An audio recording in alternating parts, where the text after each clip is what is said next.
to my dearest friends. I am honored to welcome you back once more for today's investigation into what we shall soon discover as being the single most chaotic place to be found across the entire galaxy. If we were to cast our eyes across the near endless expanse of the void, we would be met by the distant lights of the billions of stars, glinting out in the dark, faintly illuminating the countless worlds upon which all manner of dark horrors will be sure to lurk. Yet now, as we find ourselves in the decaying twilight of the 41st millennium, much of that celestial glory has been occluded, and our view of the once vibrant stars has been gradually replaced with a sight far more chaotic and unequivocally evil. The very fabric of reality has been rent and scarred, and through these great wounds in the cosmos leaks the baleful glow of the warp, with those tempestuous storms of chaos gradually becoming the sole vista to illuminate the heavens. It matters not one's creed nor color, whether one is human or alien, as when these warp storms descend and engulf your own stars, then and only then will all find themselves equal in their pure peril. The struggle to survive a warp incursion is universal, yet very rarely will any emerge unscathed, as once the immaterial powers have manifested upon your world, then it is only a matter of time before they worm their way into your very soul. Warp storms now boil across every corner of the galaxy, with some being small enough to only affect a single planet. But above all, there is one which has gained an undeniable level of infamy for its sheer scale and for the wretched abominations which lurk within. This, of course, would be none other than of the Eye of Terror. Stretching out at somewhere between 10 to 20,000 light-years in diameter, it is a malign scar upon the segmentum obscurus and has required a constant vigil just to ensure that the forces of chaos do not spill forth en masse, as they have so many times in the past. But in brief, it is a region where the barriers between our plane of reality and of the roiling madness of the warp have blurred, producing a nightmarish realm where demons and immaterial beasts may run amok, forming great empires by channeling forth the richly flowing tides of chaos. In the wake of the Horus heresy, the shattered traitor legions retreated into the Eye, within which they formed their bastions and produced their own war bands to be let loose upon the Imperium, as it grows weaker with each passing day. In recent years, it became one of the anchor points to the Cicatrix Maledictum, the warp rift which has cleaved our galaxy in twain, yet it still remains as perhaps the largest single warp storm which history will ever record. Nevertheless, with all this in mind, I do believe that today we should explore the ins and outs of the Eye of Terror, starting with a more in-depth overview to the nature of the storm, before moving on to its history, where we will learn of how it came into existence during the fabled War in Heaven. After, we will move through to explore the various worlds, landmarks, and finally of the actual heretics who have chosen to make this realm of chaos as their home. But I have spoken enough, and now, my dearest friends, I do believe that it is time for us to begin. Ancient star maps always mark this region with a grim warning of "Abandon all hope, ye who enter here." And in truth, there could be no more fitting epitaph for us to remember as we make our journey into the roiling heart of the Eye of Terror. The Eye of Terror is, in the simplest of terms, a warp storm, though going forward we need to realize that it is the largest and most notorious in existence. Where most warp storms are transient or localized, the Eye of Terror is actually a permanent fixture to the northwestern reaches of our galaxy, existing as a yawning overlap between the immaterium and of our physical reality. The expected laws of nature hold very little sway in this region, and physics itself is more of a loose idea than of a definitive framework. The reason I say this is that real space and the warp will bleed together within the eye, intertwining like oil and water across an expanse thousands of light years in diameter. It is as though reality itself has been gouged open and the raw essence of chaos has spilled forth, corrupting and transforming every mote of certainty that it comes in contact with.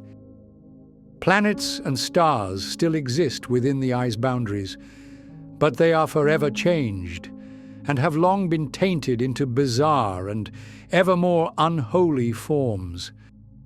Time itself is distorted, and all relative meaning has been unmoored, with matter, thought, and fundamental energies ceasing to be distinct concepts. Indeed, the very region of the eye is so unrecognizable from our physical realm that we could almost consider it as being its own plane of reality, as the powers of the warp unravel and rewrite the very fabric of time and space. Many uninformed souls falsely believe that the Eye of Terror is the literal domain of the Chaos Gods, as if one could travel there and find Khorne's brass throne, or Nurgle's pestilent garden waiting in the immortal flesh. This is not entirely accurate, though is an understandable mistake to make. The true realms of the dark gods reside deep within the warp itself, and not within this crossover region of the immaterium and of reality. The Eye of Terror is best seen as a spillover of that infernal dimension into our own, almost like a low-lying sprawl of land which has been flooded by the wave of a great tsunami.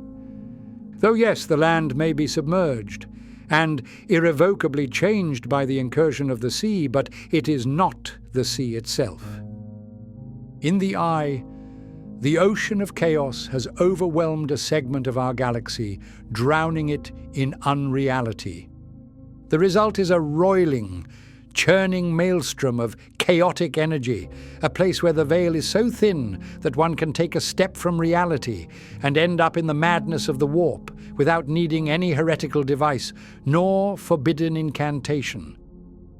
Any ship or any hapless voyager need only drift near to the eye's murky borders, and they will inadvertently slip out of the material universe and into a nightmare of sheer impossibility. So, what does all this mean for the stars and worlds caught in the eye's grasp? In short, nothing within the Eye of Terror may remain uncorrupted. By my estimates, the eye contains millions of star systems and untold numbers of planets, all once part of the fertile galaxy, but now saturated to their cores with the corruptive essence of chaos.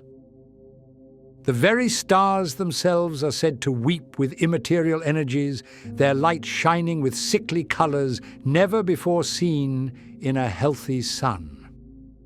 As we move through the eye, we might see a star burning with an impossibly violaceous glow, twinned in a binary orbit, with one bleeding out a trail of crimson fumes, slowly being devoured by its companion as they circle ever closer towards oblivion. The ancient planets, illuminated beneath the baleful half-light of their corrupted stars, will themselves have been twisted and transformed, becoming what are now known as demon worlds. These are planets that have been warped and reshaped by chaos to such a degree that they no longer resemble their former selves to any capacity beyond remaining as a celestial object. Some are ruled openly by demon princes who bend the landscape to reflect their own vile whims, while others are feral hellscapes, ruled by nothing but the lawless and abject madness of this immaterial realm. The soil, the seas, and the very air of these worlds have been poisoned by the unreality of the warp. Mountains will bleed boiling torrents of blood, rivers rise up and dance as though they were alive, and the air itself will contort, birthing forth a legion of transient demons, alive for only a single moment before exploding in a burst of lightning, returning to the madness once more. Imperial cartographers and other observers, when looking upon the eye from afar, disdainfully record it as an ugly smear of colour and unstructured chaos. Some say it is like a spectacular nebula, appearing as an almost beautiful vista of flickering amethyst, ever shifting and ever swirling in on itself like a whirlpool, beckoning one to enter and to feel the shimmering currents against one's skin.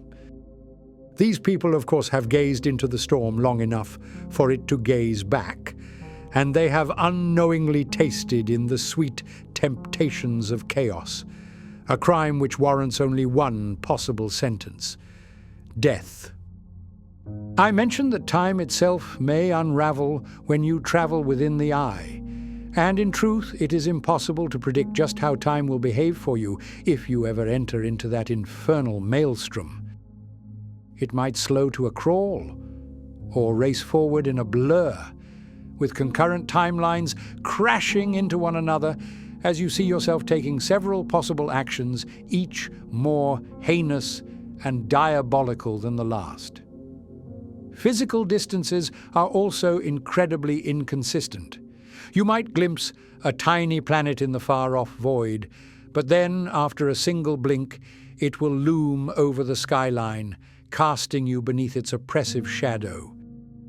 You may think you are holding a weapon in your hand, only to look down and see that your fingers have fused with the ground, and that you yourself have now become a part of the very hellscape to which you sought to explore.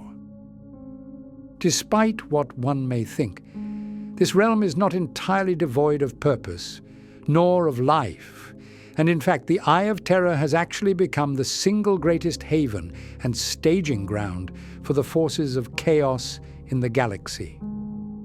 For those who have turned their backs upon the Emperor's light, or earned the undying hatred of the Imperium, then the Eye may exist as one of the only sources of refuge to be found across the stars.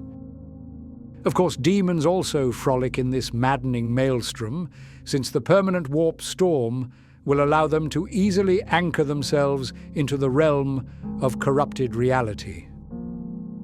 Chaos Space Marines and traitorous armies have also staked their claims upon a myriad of different worlds, building nightmarish fortresses and profane temples to the dark powers. Entire human civilizations, horribly degenerated and corrupt, will eke out a pained existence upon the demon worlds as they seek to evade the ravenous eyes of the prowling demons.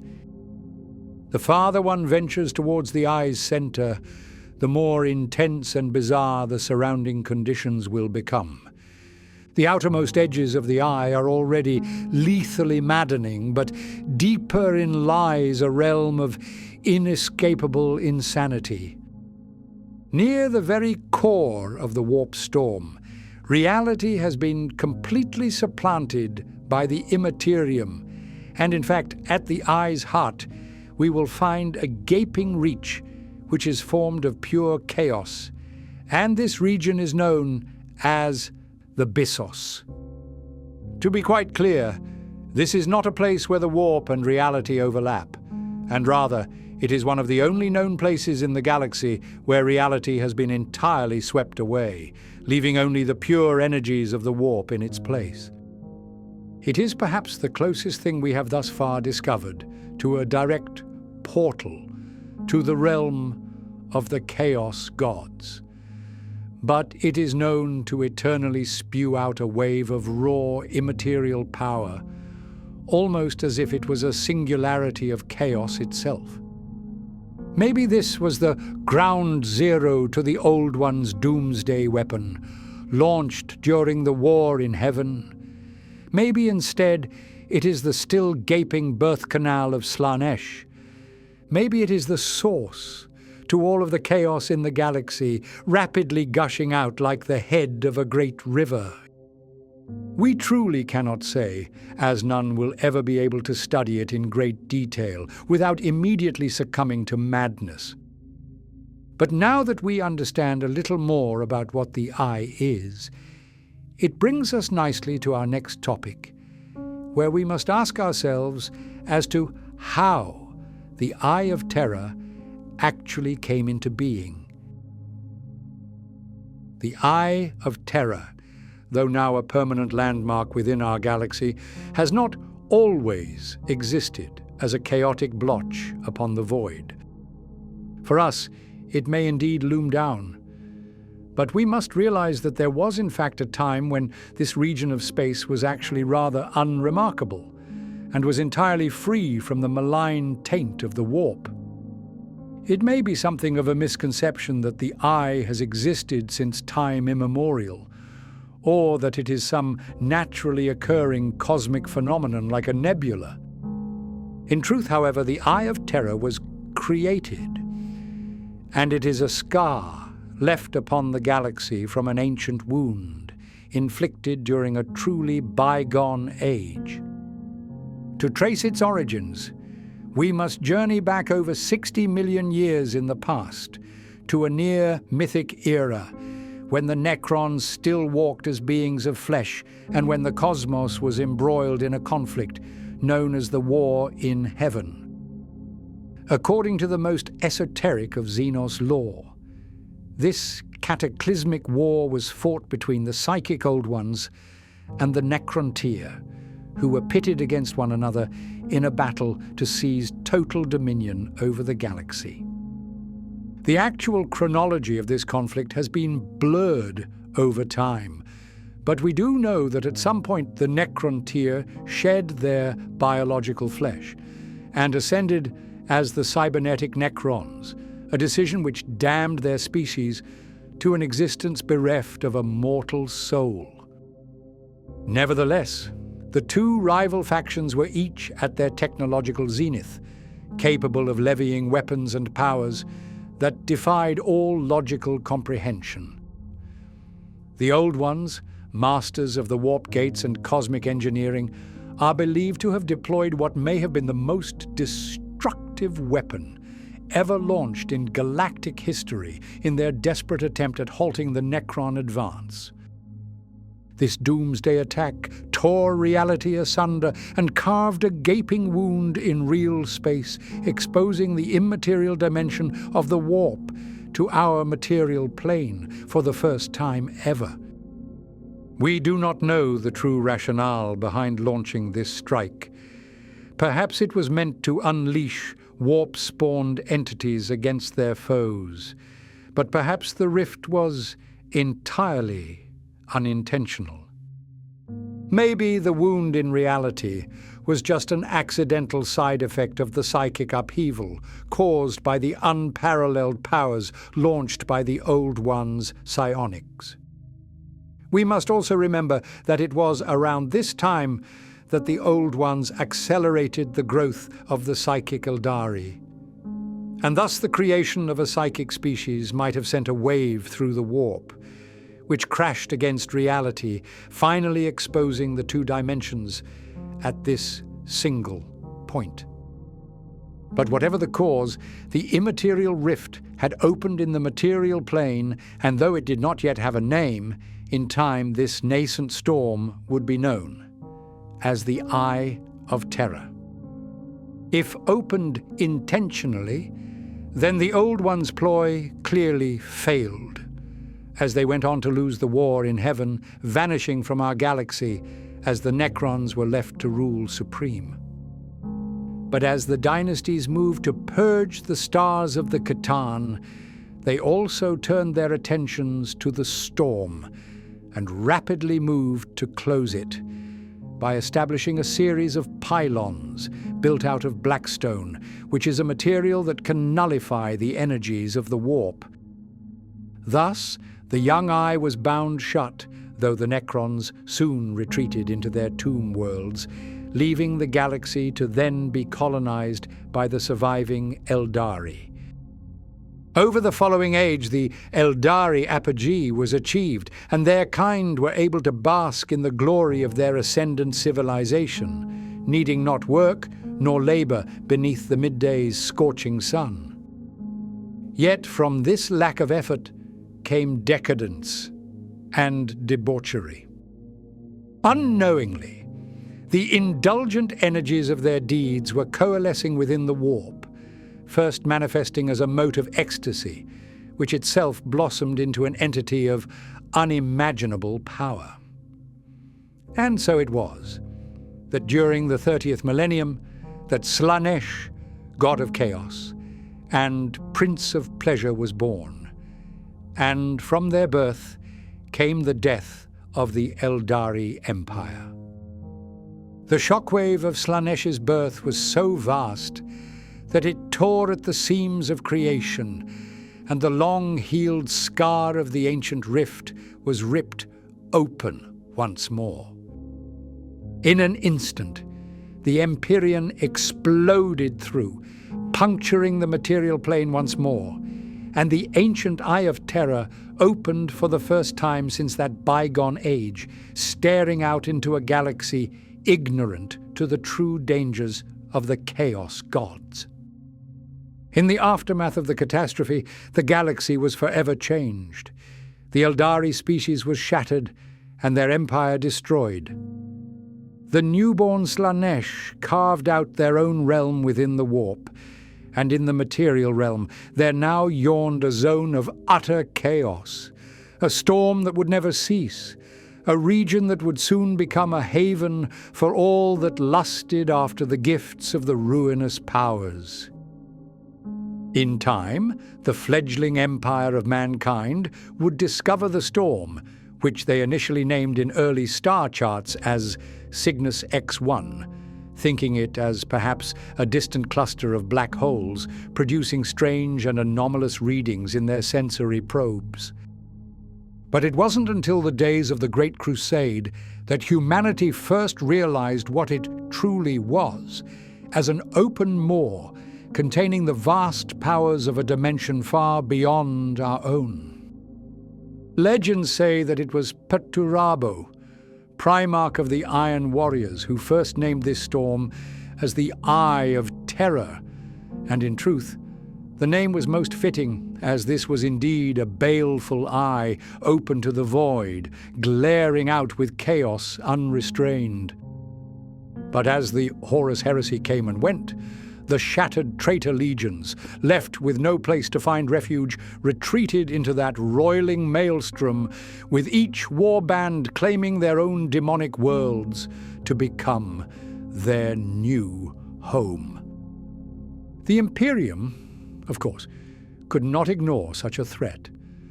The heresy had exposed the true dangers of chaos, and now that the Eye had been claimed as a heretical bastion, it simply had to be contained by any means necessary.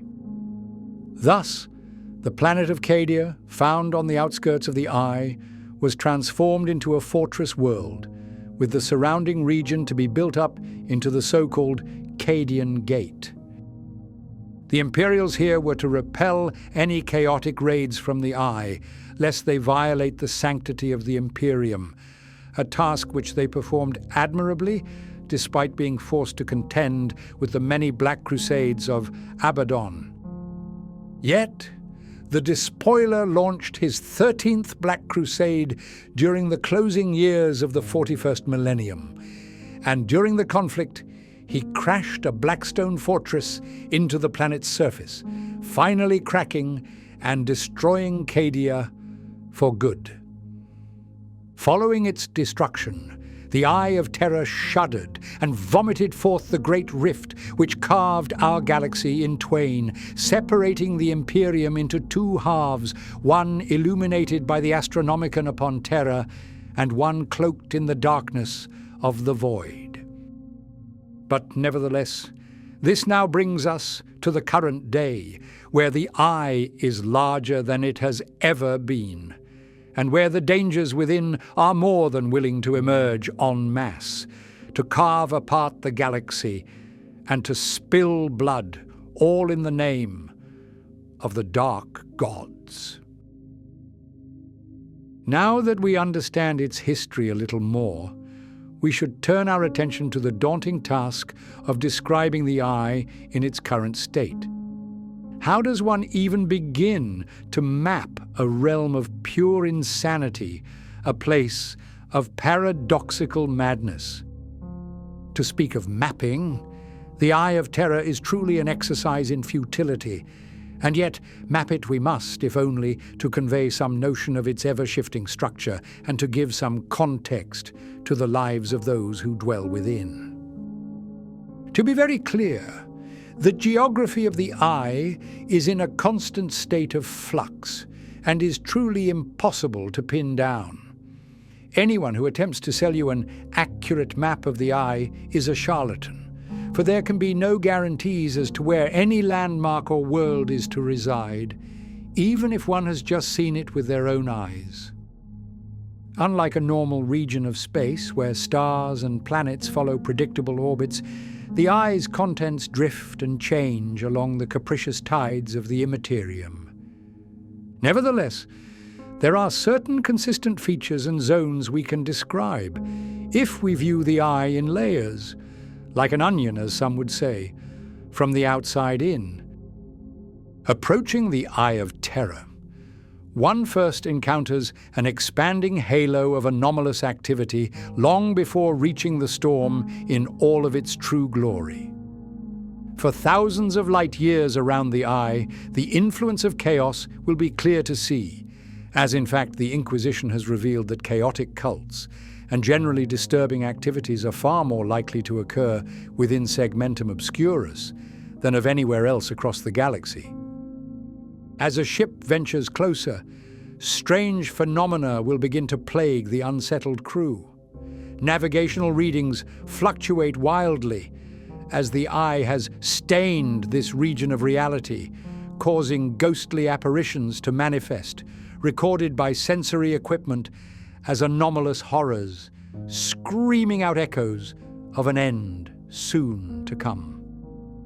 Some crew have reported compasses spinning uselessly or hearing the very bulkhead of their great crafts to groan and shudder as they feel themselves being tugged from beyond our own dimension.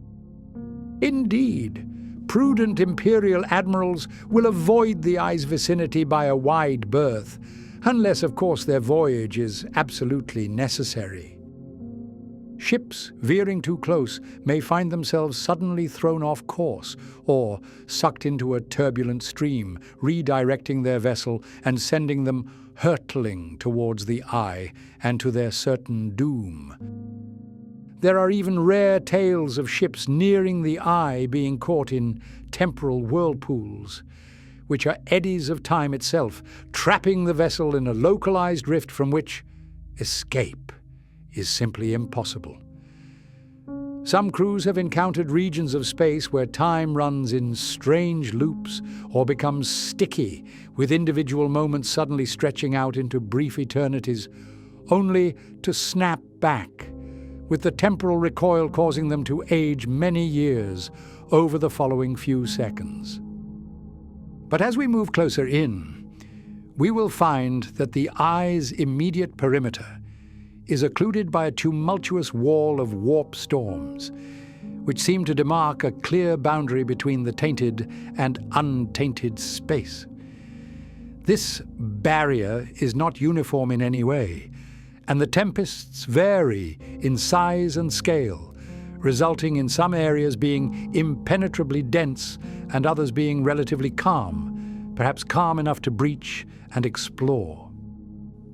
These calmer zones are the entry and exit points to the Eye of Terror, as any vessel would be entirely ripped to shreds if they attempted to pass through the more violent reaches of the barrier. The most stable of these passageways was previously guarded by the Cadian Gate, though we all now know that the planet now drifts as a haze of shattered rock and hard-fought dust. Still, there are many more passageways, but they are all incredibly challenging to navigate, as they each require you to skirt your vessel along the roaring barrier of the edge storms in the hopes of finding the metaphorical harbour in this immaterial storm.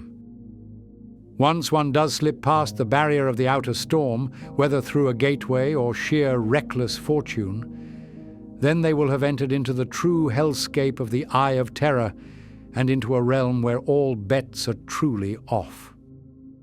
Imagine it as a vast ocean of space, where direction is meaningless, where time is simply an irrational idea, and where reality itself holds no obligations to behave in any manner that would prolong your feeble existence. Just as they raged without, so too will warp storms rage within, swirling and colliding, merging with one another in great waves of immaterial energy, crashing down to reorder irreality into some new and ever more twisted form. But there will also be a few rare pockets of eerie calmness, where the currents seem to cancel each other out, creating oases where one may take a brief pause and breathe. From these islands, the visual spectacle of the eye can truly be taken in and appreciated for all of its terrible magnitude. The void might glow with an unnatural twilight, as demonic entities the size of star systems lash out from the background energy, only to fall as crystallized raindrops, dancing and sparkling against the crimson tides. Errant fields of translucent energy might drift through the void, shimmering like auroras on a cosmic scale. In some places, one might encounter what looks like a fathomless hole in reality, only to realize that it is an unbroken tunnel, burrowing down and back to our material galaxy. But looking away from salvation, the stars will blink in and out of existence, reappearing light years away in new constellations, as though shuffled by the unseen hands of fate. A world that was on your port side an hour ago might streak past your bow minutes later, caught and flung along an invisible current, dragging it deeper towards the graveyards of the warp. It becomes harder now to travel deeper, as even if we chart our course to be perfectly straight, we must remember that reality itself is in a constant state of flux, and so we might still end up looping around, emerging in some far-off and doomed reach. Many chaotic shipmasters have long since abandoned any hope at plotting their course through the warp, and rather, they simply surrender their vessels to the currents of the eye, trusting the fates of their warband to the turbulent tides of the immaterium. One fascinating feature reported by explorers of the eye are of the so-called dead zones. These are curious pockets hidden within the storm where the warp currents terminate, spilling their energies into a localized region, almost like a fathomless pool collecting the flow of a towering waterfall. These places are truly stagnant, with the roiling momentums of the warp coming to their halt, leaving whatever was caught to be marooned in an inescapable reach of sheer emptiness. These dead zones often become graveyards to ghost ships and space hulks, carried for millennia upon the warp currents, only to be vomited out into this abyssal pocket, never to be retrieved and never to be explored. But as we move past these infernal reaches, the interior of the eye will only grow more chaotic and more unbearable. Time and space will continue to unravel, and as we journey on our path, we might be caught in a strange riptide, looping us back around, only to catch sight of our own vessel careening off, to be devoured in the jaws of a demonic leviathan.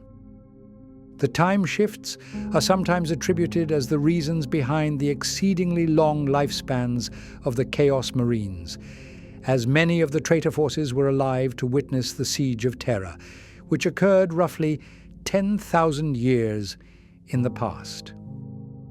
Some of them, however, will insist that only a few centuries have transpired since the siege, though others will have felt every agonizing moment, thanks to their cursed longevity mixed with the foul energies of the warp. I am confident that the ultimate and most confusing region of this realm to explore would be of the aforementioned Bissos, found at the very heart of the Eye of Terror. This part of the eye isn't really to be considered as a warp storm, as it is, in fact, the warp itself. There is no overlap, no mixing of dimensions, as this is a region of the pure, unbridled chaos of the immaterium, where the four gods do battle over their great game, where demons muster their immortal strength, and where all souls go to die. I could call it a singularity of chaos, yet it seems to grow, spilling out more and more of the internal energies to corrupt and transform our material universe into something more akin to the dark realms of the gods. The warp pours from it like blood from a beating heart, and in truth, no mortal explorer has ever passed over the boundary into the Bissos and survived to tell of their tale.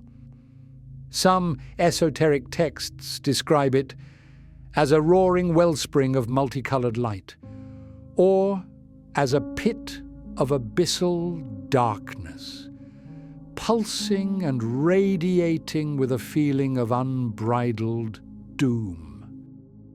Yet, in spite of the madness, the Eye of Terror does not only harbor an ocean of untamed and unbound energy.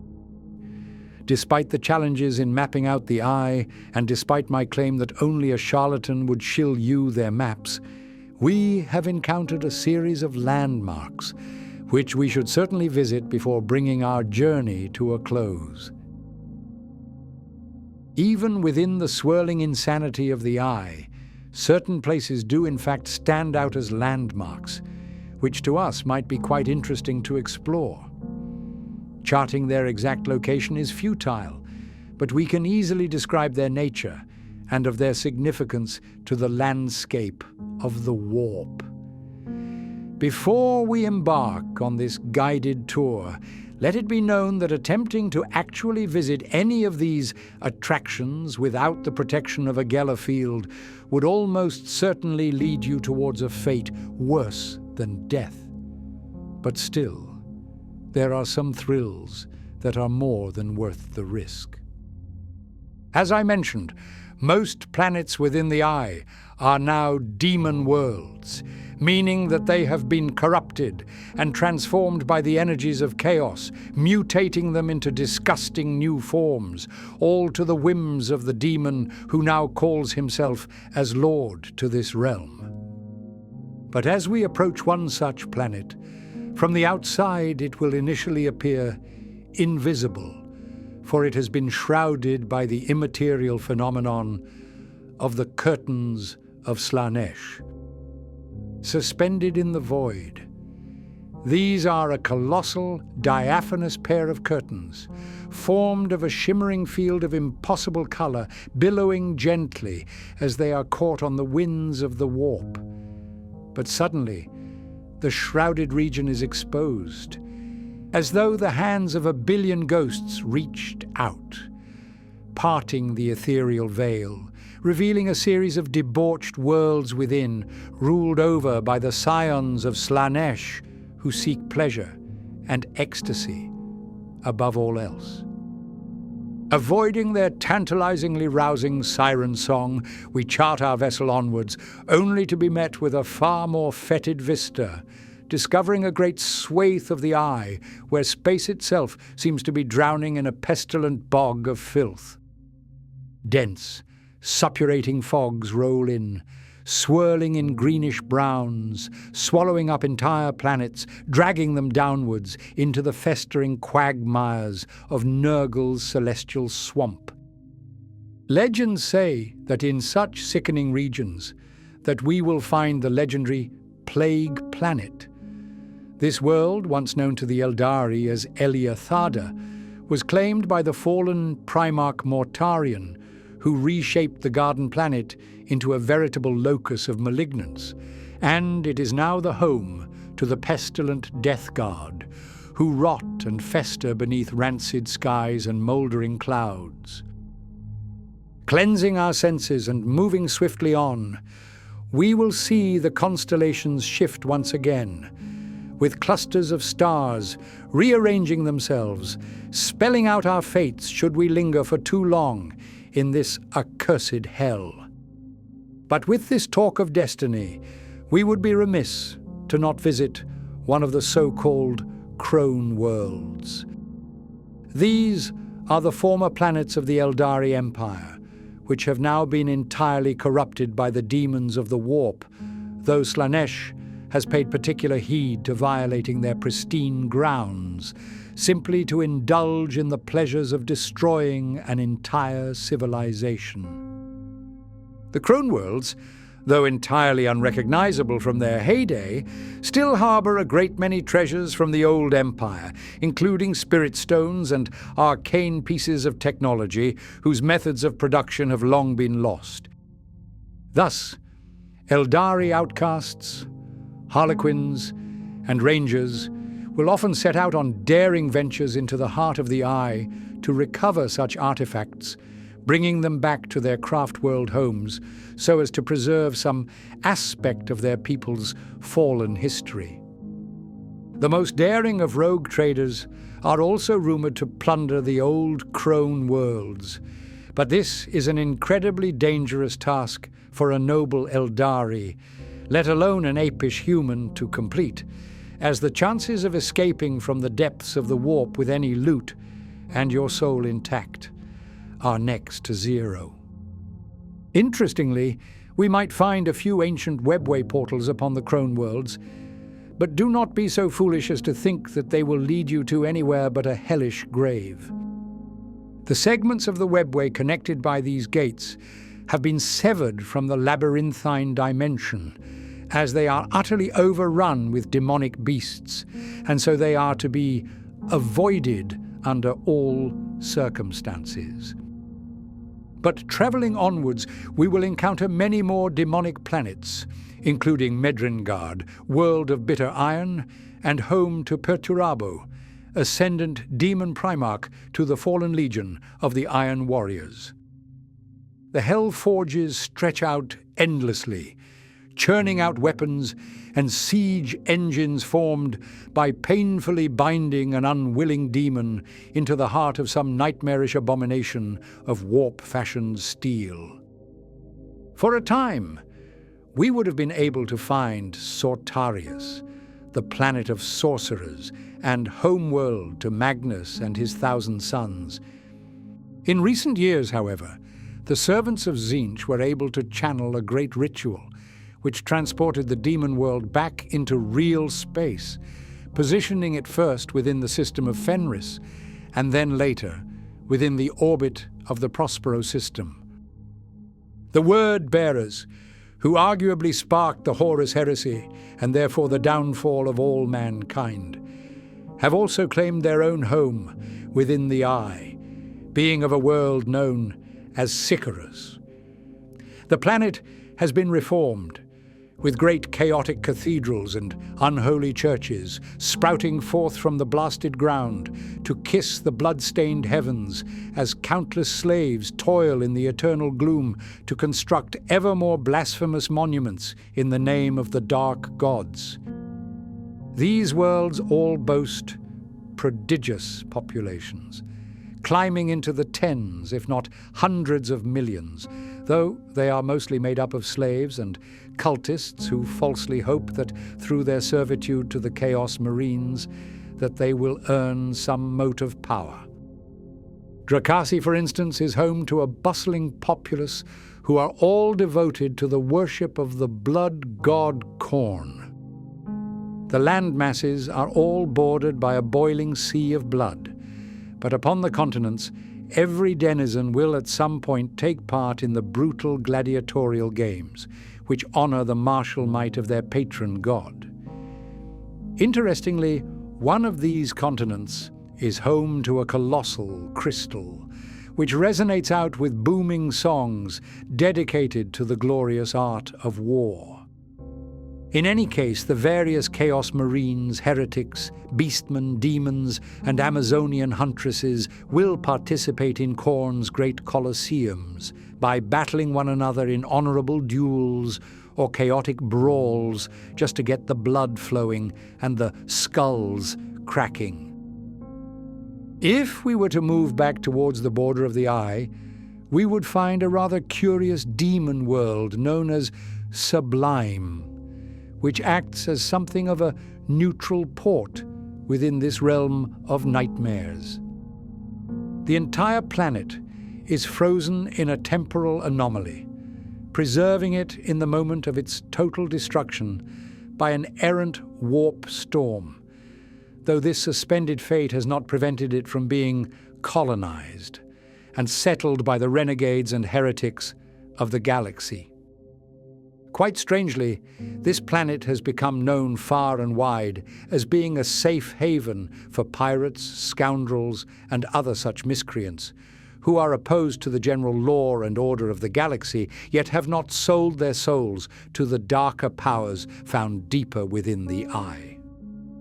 Stretching across 2 entire continents, we will find the sprawling markets of the Black Golan, where iniquitous dastards from every species will barter and trade for ancient relics and forbidden weapons, often dredged up from the depths of the warp. Legends say that the fabled cold traders of the Imperium will sometimes visit the markets upon Sublime, hoping to purchase some esoteric treasure which will later be hawked off to an arrogant imperial noble for 50 times the asking price. Anastates of the Emperor's children, known as Mordrak, is the castellan of this realm, so to be clear, it is not to be seen as a world free from the taint of chaos. Nevertheless, it is quite interesting that there is a semi-peaceful trading post to be found within the Eye of Terror. And so now I think it would be prudent to begin the final part of our tour by investigating the lives of those who call this warp-stained region as their home. Surviving, let alone thriving, within the Eye of Terror is a near impossible challenge, yet we have thus far learnt that there are a myriad of diverse worlds, containing an equally diverse populace of demons, traitors, mutants, and aliens, who seem to have found a way to avoid utter annihilation. It's really quite astounding that there are any who can call the Eye as their home, but we should be quite clear that the inhabitants can be broadly split between those who are mortal and immortal. The demons, of course, are made up of the very energies of the warp itself, and so life within the Eye is truly second nature to them, with the Neverborn being able to reshape unreality into whatever form they so desire. For the mortals, however, this power is not so easily gained. Some of their kind will have been dragged into the warp, kicking and screaming in the bowels of a slaver vessel, but others will have willingly made the perilous journey to carve out their name in the violent history of the Eye. But returning to the demons, we should acknowledge that in many ways, the Eye is almost akin to a paradise of sorts. Normally, in real space, a demon's presence is tenuous and temporary, as it must be summoned or find some way to slip through the cracks of our dimension. But even then, it will eventually find its powers to dissipate, and in time, it will be banished back into the chaos of the warp.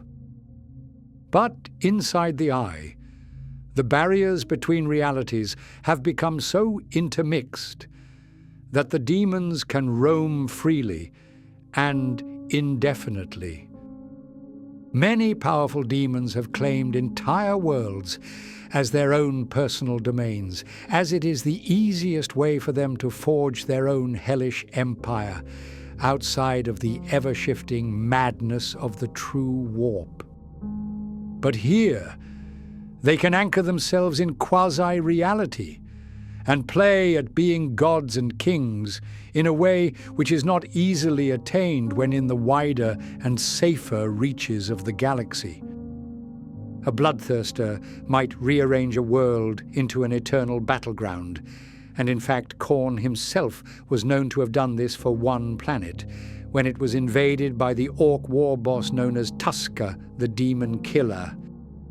Each day, the boys rise to fight against Khorne's greatest champions, with the greenskins destined to be slaughtered to the last, but with every new dawn, they rise from death, fighting on in an eternal battle, fought between demon and orc. But out in the wider Eye, the demons still squabble with one another, vying for power, hoping to expand their own hellish fiefdoms to include just one extra system or one extra world, even if they might blink out of existence at a moment's notice. The four gods will often turn their attentions to the Eye, as it is a rich source of emotion and strife. What with all the suffering and violent battling, constantly churning immaterial reality into a whirlpool of utter chaos. Yet, with that said, it is the mortal inhabitants of the Eye that are in many ways more intriguing. For they are like us, beings of material flesh and blood, yet are able to persist in a realm that is fundamentally hostile to all forms of life. The primary mortal powers in the Eye of Terror are the Chaos Space Marines, made up of the remnants of the shattered traitor legions who turned against the Imperium during the calamitous days of the Horus Heresy.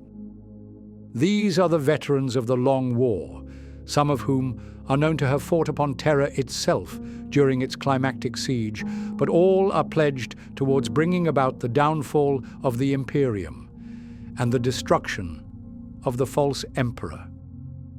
Some of their kind have stuck with their parental legion, but many aspirant lords have gone on to form their own war bands, recruiting other Astartes who have grown tired of waiting for their demonic Primarch to shake off their deep-rooted issues and to set back out into the galaxy. A warlord will typically carve out their own corner of the Eye, then act as its feudal king, ruling from some kind of corrupted fortress or tainted bastion. Here, they will command over their host of Astartes warriors, traitorous cultists, and hordes of mutants, ever preparing new raids into real space or treacherous attacks on rival lords within the Eye. They know that attaining infamy in the eyes of the gods may earn them the rare glory of demonhood, whereas failure can result in unspeakable punishments, such as by being painfully mutated into a mindless spawn. Thus, the war bands will never remain idle, and it is quite common for stagnant warlords to be overthrown by upstart champions who believe that now is the time for a new warrior to ascend to this transient throne. Remarkably, there are many unaltered humans who have actually chosen to live within the eye, traveling into its swell on their own volition. Now, why would anyone do such a foolish thing? Well, the answer lies in the perverse form of freedom offered up by the eye. In the Imperium, life is strict, controlled, oppressive, and incredibly harsh, especially so if you possess any form of mutation or psychic gift. You will be expected to live and die for the service of all mankind, and throne forbid you to ever step out of line even once in your miserable existence, lest you tempt the ire of the merciless Inquisition. In the eye, by contrast, the only law to exist is one of personal power. If you are strong, cunning, or perhaps just lucky, then you may reshape reality itself to better serve your will. A charismatic human might be able to act as a false prophet, mustering a host of expectant servants, only to offer them up as a gift to the dark gods, earning them a shred of immaterial strength for all the effort. This can then be used to endow themselves with the forbidden powers of chaos, or to reshape reality itself into a fortress, or perhaps even to be offered as a gift to an infamous Chaos Lord, earning them a coveted position within an established warband. Of course, this is all quite unlikely to occur. For the average mortal, one's life within the eye can be comically short, as most humans are simply too weak to survive the unbridled chaos of the warp unaided. They will quickly succumb to mutation, insanity, or just become prey to the ravenous demons of the warp, who will not hesitate to manifest within your very body, just to snatch out and devour your succulent soul. But those who cling together or grovel at the feet of the more powerful patrons may be able to meek out a pathetic existence for just long enough to establish a life within the eye. We will find a surprising number of human settlements scattered throughout the eye, but these are not idyllic oases of order by any measure. They are more akin to desperate outposts or crumbling bastions, fortified as best as possible, yet ever sinking into the maddening depths of the warp. Their kind will, of course, revere the Chaos Gods, but it is rare for them to garner any substantial form of favor, and so they must prolong their existence by sacrificing hordes of mortals or by hiding behind the fading Geller fields of their ancient vessels. The eye is also crawling with mutants, and I'm sure you've noticed that I've mentioned the monstrous creatures known as the Beastmen. These are vile abhumans, born as a mutated mix of human and animal DNA, sporting cloven hooves, long matted fur, and dense horns, sprouting through a thick and ragged mane.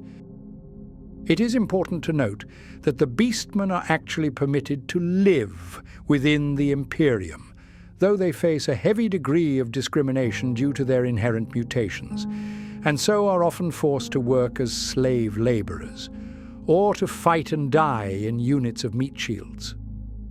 Thus, it is no wonder that most of their kind will eventually flee from imperial rule, often seeking refuge within the eye, where they form great packs, serving the dark gods who look down upon the mutants with favor rather than disdain.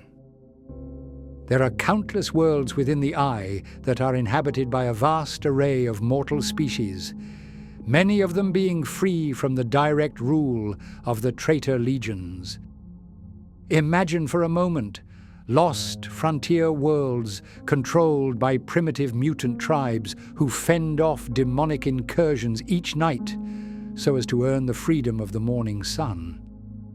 In other systems, The flames of a heavily industrialized hellforge will be stoked by the sacrifice of 1,000,000 souls, so as to endlessly churn out a constant stream of corrupted weapons destined to be used by the warbands of chaos.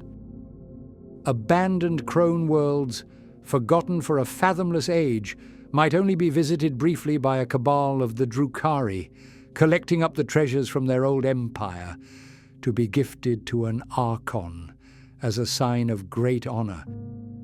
But in general, when we think of who lives within the Eye, we must realize that it is only the lost and the damned.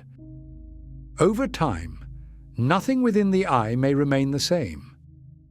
All will be corrupted, and there can be no hope for you to carve out a permanent existence, as to submerge yourself within the flowing currents of the warp is to invite it to claim your pathetic mind, your feeble body, and your ever-so delectable soul. Truly, the Eye of Terror is a realm like no other. It is an abominable place, a true hellscape in every definition of the word, and from our journey, I do hope that it has become clear as to why the Eye should be considered as the most dangerous and most infamous of warp storms ever to rage across our galaxy. It is the home to innumerable demons and unimaginable horrors who would gleefully tear us limb from limb for no reason other than to experience the diabolical delights of unrestrained cruelty. No matter your species nor your allegiance, if you are of the material realm, then the Eye of Terror will exist as an inherent danger to you, and it will show you no mercies, not even if you claim your loyalties as belonging to the darker powers. Not even Cadia, greatest of imperial bastions, could withstand the forces held within.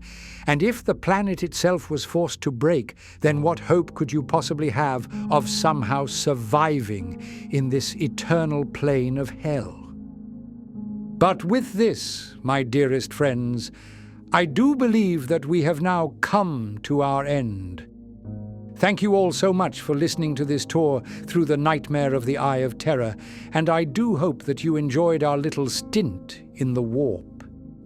But for now, as has become our habit, I must close this chapter once more and leave you for another week, and so I shall wish each and every one of you with a very warm goodbye.